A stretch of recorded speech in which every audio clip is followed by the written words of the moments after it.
Oh, hey guys and gals, it's me, Super Rocket. Usually there's like a skit here, right? But I can't really think of a skit for Fantastic Beasts 2, so yeah. Well, we got ourselves a beast here.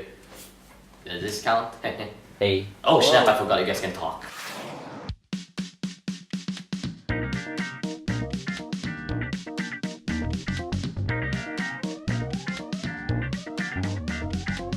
There. Sorry about that. Anyways, hey guys and gals, it's me, Super Rocket, and today we're gonna be reviewing Fantastic Beasts 2: The Crimes of Grindelwald.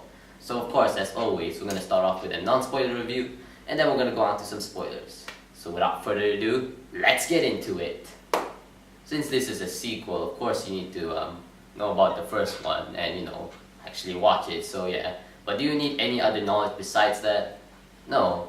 I feel like when you already watch Fantastic Beasts 1, you'll be alright with this one. Sure, there is people like Dumbledore involved in this one, but as I seen the movie, it feels like you don't really need to know that much about anything else. You don't need to be watching any other Harry Potter film to actually know what's going on.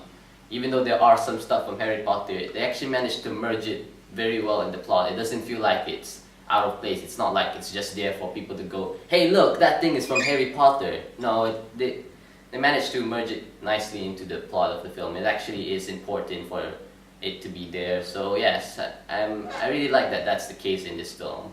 Even though the main title, Fantastic Beasts, is a lot more smaller than the subtitle, they still have an emphasis on Fantastic Beasts. Kinda. Well, it's not really a main focus now, but there is still a lot of Fantastic Beasts you can see around the movie. It's not as a lot as the first film, but it's still nice that they still keep the whole Fantastic Beasts, what do you call that, aspect in the second film. So yeah, I really like that they still put it in, even though it's like can't really see the title Fantastic Beasts now. Seriously, I cannot really see it in this poster. Before I wrap up this non-spoiler review, I want to take note about the presentation of this film.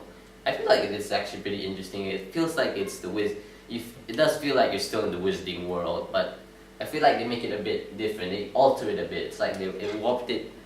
It's warped slightly. It's actually pretty nice to look at. Not very nice. It's like, whoa, it's so pretty to look at. It's just pretty nice, and I feel like it fits for this movie. So yeah, that's pretty much all I want to talk about for the non-spoiler review without spoiling anything. So without further ado, let's get into the spoiler warning. The spoiler review. But still, yeah, cue the spoiler warning.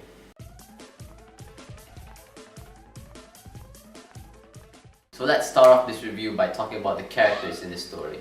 So let's talk about the characters we have seen beforehand. So yeah, the characters that we see in the first Fantastic Beasts film, I feel like they have retained their personalities, but I kind of feel like we don't really see it that much. It really doesn't really pop out much as we see in Fantastic Beasts 1, especially Jacob, because a lot of people actually really like him. I also like it. It's a pretty fun addition to this whole Fantastic Beasts universe. Well, it's part of the Wizarding world, but yeah, it's actually I really like Jacob. He's a Muggle, so yeah, you find things a bit weird in here since it's it's the Wizarding world. So yeah, but we don't really see it that often as we've seen in the previous film. But yeah, it's not really focused that much on. They want to focus more on the plot of the story, the actual plot of the story, which is the main meat of the story. I mean, come on, look at this. We got who will change the future. But what about the new characters that we have seen in this movie? So yeah, I feel like it's interesting. Grindelwald himself is something interesting. It's a bit like a mysterious type guy. We don't really know much about him, but well, we get to see a bit of like his backstory and all that, but it's not really that special. He gives the whole mysterious vibe to me, that's what I think. But yeah, we also get to see other characters in this movie, such as Albus Dumbledore, a more younger one. So yeah, it does feel a bit weird because we're all seeing the older Albus Dumbledore from Harry Potter. It does feel like the same Dumbledore except more younger. But when he's more younger, there is a bit of a change. It's the same personality, but it has been changed and altered to match the whole him being more younger thing.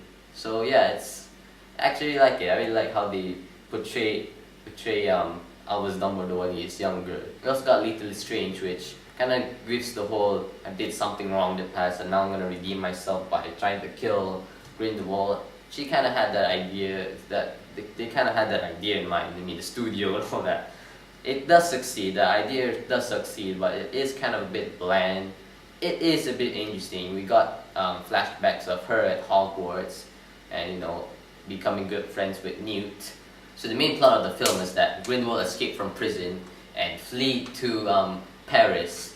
So Dumbledore cannot really do anything about this because he had a bit complications with him and Grindelwald. So he decides to ask Newt to do it for him, but Newt refuses to go to Paris and, you know, find Grindelwald. And plus he has a bit of complications with the whole Ministry of Magic, so he cannot really go anywhere. But he decides to go anyways because of Tina. In short, Tina got a bit mixed up with Newt's relationships and decided to move on from Newt. Got herself a new hairstyle. Gotta say, it's really nice. But Newt hasn't forgotten about her, so he decides to go to Paris to go find her because that's where Tina is right now. Because she is there to find Credence, which is also there in Paris. So yeah, this is basically a whole chain of events to bring everybody into Paris. This also applies to Jacob and Queenie because they kind of have a bit of a fight. So Queenie decides to go where her sister is right now. So Jacob decides to join Newt to go to Paris. So yeah, it is kind of funny that this is a whole chain of events to bring everybody to Paris because that's where the new setting is. Although it is kind of clever, it's actually kind of clever how everybody goes to Paris in this film.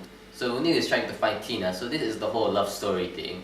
So I already know that they're gonna come together, so I'm a bit spoiled here, but still it is actually interesting to see how this whole comes together in a way. So yeah, it's still interesting to see, even though you already know in your mind that, you know, they're gonna come together already eventually. So yeah, it's still interesting to see. At least that's good. So in the film, there's like a big mystery that they tease around the film, which is about who is Credence exactly. You know, what's his parents? I mean, who's his parents, and what's his actual name? So at the end of the film, we actually found out that he's a Dumbledore. So yeah, and that's pretty much it. They ended off this entire movie with a cliffhanger, which I feel like it's not a good idea for, you know, this film. I'm okay with cliffhangers. I like how they did it in Avengers Infinity War and even to go back further, Empire Strikes Back. But here, I don't really get the same taste that I got from those two films. I don't know, I kind of feel like it was a bad idea to end it off with a cliffhanger, at least in my opinion. I'm not sure about anybody else, but yeah, I don't think it was a good idea to end it up with a cliffhanger. Overall, the movie's alright. It's not like it's something mind-blowing or anything, but I'm sure Harry Potter fans are gonna have a kick out of this. I guarantee Harry Potter fans will like this film. I feel like if this movie is more suited for Harry Potter fans more than, you know, reviewers or moviegoers or something like that, along the lines of that. So yeah, that's what I think. So that's all for the Fantastic Beasts 2 review. So with that said, alright guys and gals, thank you for watching this video. I hope you enjoyed it. So usually I like to do a review on something related to the movie that's coming out, and then I review that movie itself. But I didn't really have time for this film, so I'm gonna do it after this review is out. So once this review is out, I'm gonna be reviewing something related to this film. And what is it exactly? It's gonna be this book. That's right. I'm gonna be reviewing this book next time. And you might be wondering why. Well, you have to find out later.